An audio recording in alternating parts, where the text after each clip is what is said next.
کس کا روزہ اللہ کو پسند ہے؟ میرا، آپ کا، ان کا، ان کا، فلاں کا، فلاں کا۔ کن کا روزہ اللہ کو پسند ہے؟ وہ کون سا روزہ ہے جو اللہ کو پسند ہے؟ آج یہی بتاؤں گا انشاءاللہ۔ ہم اور آپ صبح صادق سے لے کر غروب آفتاب تک بھوکے پیاسے رہتے ہیں، اللہ کے حکم کو بجا لاتے ہیں، اور افطار کے وقت میں جب افطار کے لیے ہم بیٹھتے ہیں، ہمارے افطار کی سامان میں، چیزوں میں بہت سارے پھل فروٹ، غلظات، میوزات ہوتے ہیں۔ یہ پھل فروٹ، یہ میوزات، یہ غلظات، یہ غذا کی چیزیں، اشیاء، یہ نعمت ہے اللہ کی طرف سے۔ خوب لطف اٹھا کر کھائیے، خوب مزہ لیجیے، لذت کے ساتھ، ذائقے کے ساتھ کھائیے۔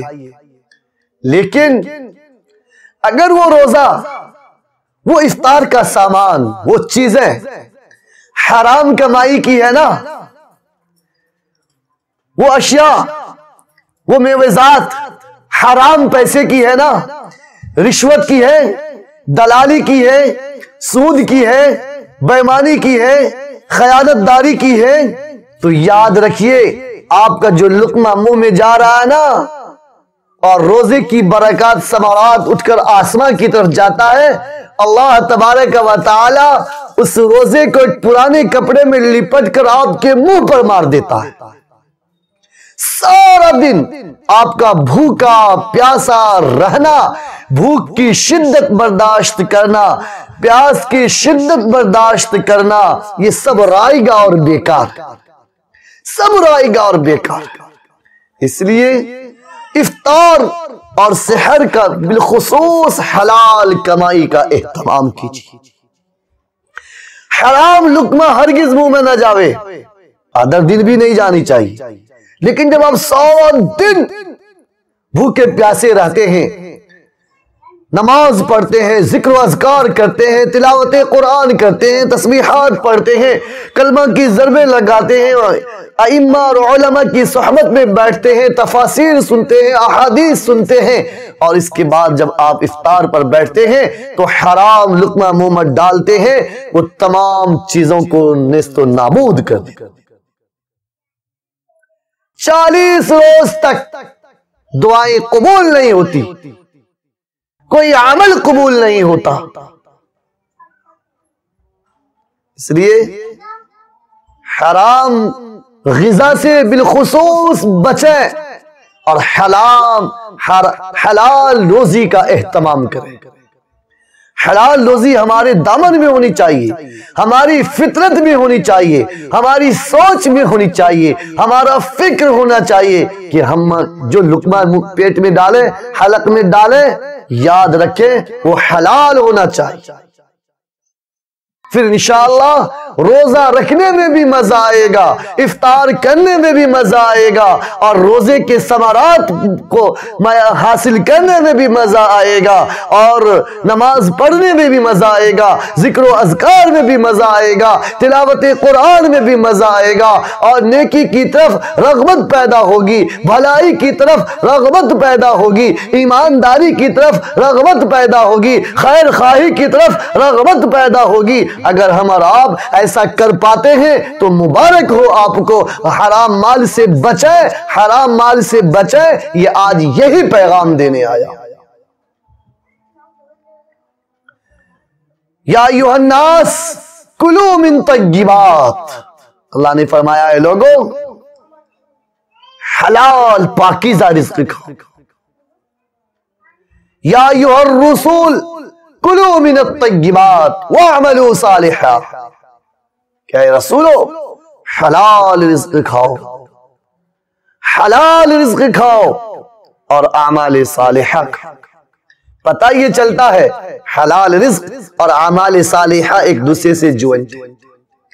حلال رزق جب ہی ہمارے جسم میں جائے گا، آپ روپی طور پر مسجد کی طرف ہمارا رجحان بڑھے گا، قرآن کی طرف ہمارا رجحان بڑھے گا، دینداری کی طرف ہمارا رجحان بڑھے گا، خیر خواہی کی طرف ہمارا رجحان بڑھے گا، بھلائی کی طرف ہمارا رجحان بڑھے گا۔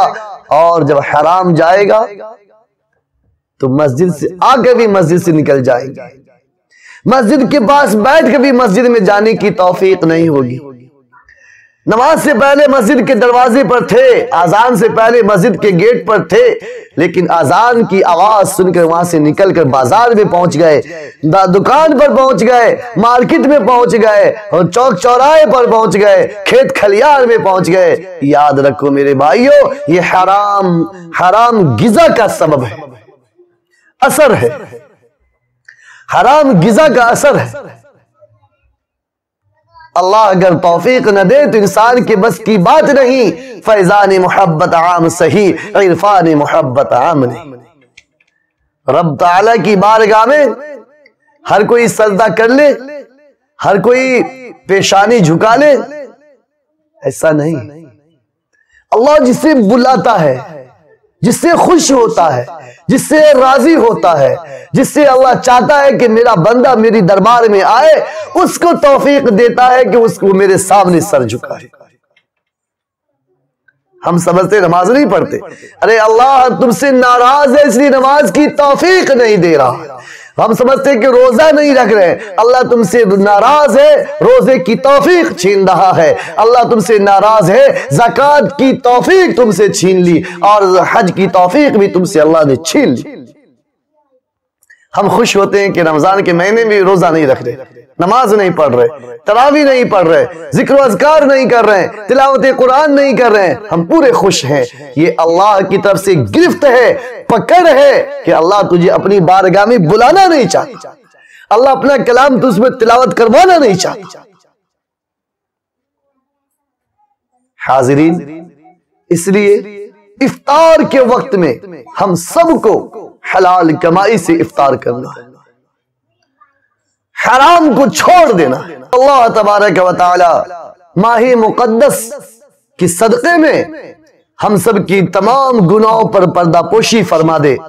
اللہ ہم سب کو ماہ مقدس میں قرآن کی تلاوت کثرت سے کرنے والا بنا دے، حلال کمائی کی اللہ اسباب پیدا فرما دے، حلال کمائی اللہ فراوانی کے ساتھ، ریل پیل کے ساتھ ہم سب کو عطا کرے۔ حرام مال سے اللہ ہمارے دلوں میں نفرت پیدا فرما دے۔ اللہ تبارک و تعالی ہم سب کے دلوں میں حرام مال کی نفرت پیدا کر دے۔ اللہ کوسوں دور کر دے ہم سب کو حرام مال سے، اور حلال کمائی کا اللہ دہانے کھول دے، دروازے کھول دے۔ آج کے اس نشست سے، آج کے اس محفل سے، آج کے اس منچ سے یہی پیغام شیئر کر رہا ہوں، یہی بات آپ سے کہہ رہا ہوں۔ اللہ مجھے بھی آپ کو بھی حلال رزق کشادگی کے ساتھ عطا کرے، اللہ آپ کو بھی مجھے بھی حلال رزق کی فراوانی کے ساتھ عطا کرے۔ اللہ تبارک و تعالی سے دعا ہے اللہ پاک ہم سبوں کو ماہ مقدس، ماہ عظمت، ماہ محترم، ماہ مکرم کی قدردانی کی توفیق عطا فرمائے۔